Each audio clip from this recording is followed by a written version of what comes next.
سے قیام اللیل جو ہو رہا ہے رمضان میں، آس پاس میں جو گھر ہوتے ہیں اس میں عورتیں ہوتی ہیں اور ان تک قرآن کی آواز جو ہے ایک دم کلیئر جاتی ہے، تو کیا وہ جماعت کے ساتھ اپنے گھر میں اگر قیام کریں تو کیا ان کو اس کا اجر ملے گا؟ آپ نے دو اہم مسئلوں کی طرف توجہ دلائی ہے، بہت شکریہ آپ کا۔ اس آپ کے سوال میں دو اہم مسئلے ہیں۔ پہلا مسئلہ یہ کہ مسجدوں میں قیام اللیل کی نماز یا تراویح کی نماز مائک سے بہت ساری مسجدوں میں لوگ کرتے ہیں، یہ طریقہ بالکل غلط ہے، کیونکہ مسجد کے اندر جو قرات ہوتی ہے وہ کس کے لیے ہوتی ہے؟ وہ مصلیوں کے لیے ہوتی ہے، وہ ان لوگوں کے لیے نہیں ہوتی ہے جو مسجد کے باہر موجود ہیں، اپنے گھروں میں موجود ہیں یا سڑک پر چل رہے ہیں، مارکیٹ میں گھوم رہے ہیں۔ وہ قرات اور نماز کی وہ آواز ان کے لیے نہیں ہوتی ہے، وہ آواز مصلیوں کے لیے ہوتی ہے جو مسجد کے اندر نماز پڑھ رہے ہیں۔ اب آپ لاؤڈ اسپیکر لگائے ہوئے ہیں اور پورے علاقے کو آپ وہ آواز کیوں سنا رہے ہیں؟ وہ آواز تو نمازیوں کے لیے ہے، تو آپ مسجد کے اندر کے جو اسپیکر ہیں ان کو چالو کر کے رکھیں تاکہ مسجد کے اندر لوگ آسانی سے سن سکیں۔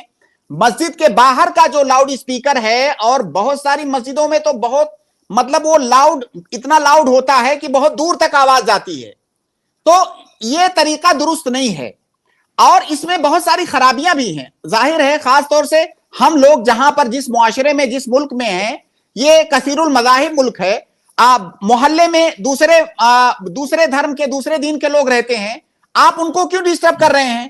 اپنی نماز سے آپ ان کو ڈسٹرب مت کریں۔ یا ہو سکتا ہے گھروں میں عورتیں ہیں، بوڑھے ہیں، بچے ہیں، مریض ہیں، وہ مسجد نہیں آ سکتے، آپ ان کو کیوں ڈسٹرب کر رہے ہیں؟ تو آپ لاؤڈ اسپیکر، باہر کا جو لاؤڈ اسپیکر ہے اس کو بند کر کے آپ تراویح کی نماز پڑھیں، آپ صرف اندر کا جو ہے مائک چالو رکھیں۔ یہ پہلا مسئلہ۔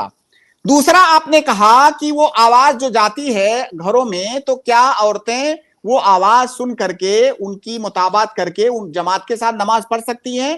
پہلی بات تو جب لاؤڈ اسپیکر نہیں رہے گا تو یہ مسئلہ ہی نہیں آئے گا۔ دوسری بات، اگر تھوڑی دیر کے لیے لوگ نہیں مان رہے ہیں پھر بھی لاؤڈ اسپیکر چالو کیے ہوئے ہیں، تو اس طرح سے عورتوں کا جماعت کے ساتھ نماز پڑھنا یہ درست نہیں ہے۔ جماعت کا مطلب ہوتا ہے اکٹھا ہونا، مسجد کے اندر اکٹھا ہونا۔ اب مسجد کہیں ہے، گھر کہیں ہے، درمیان میں فاصلہ ہے، کوئی اتصال نہیں ہے دونوں میں، تو فقط آواز سن کر کے نماز میں امام کی اقتدا کرنا یہ درست نہیں ہے۔ وہ جگہ بھی ایک ہی ہونی چاہیے، جگہ متصل ہونی چاہیے۔ تو اپنے گھروں میں وہ آواز سن کر کے عورتیں نماز نہیں پڑھ سکتی ہیں، ان کی نماز نہیں ہوگی۔ اگر وہ اس طرح سے نماز پڑھ رہی ہیں تو نماز نہیں ہوگی۔ اب اگر ہم اس کو جائز مان لیں نا، تو خانہ کعبہ میں جو تراویح کی نماز ہوتی ہے اپنے گھر میں بیٹھ کر کے لوگ پڑھ لیں گے۔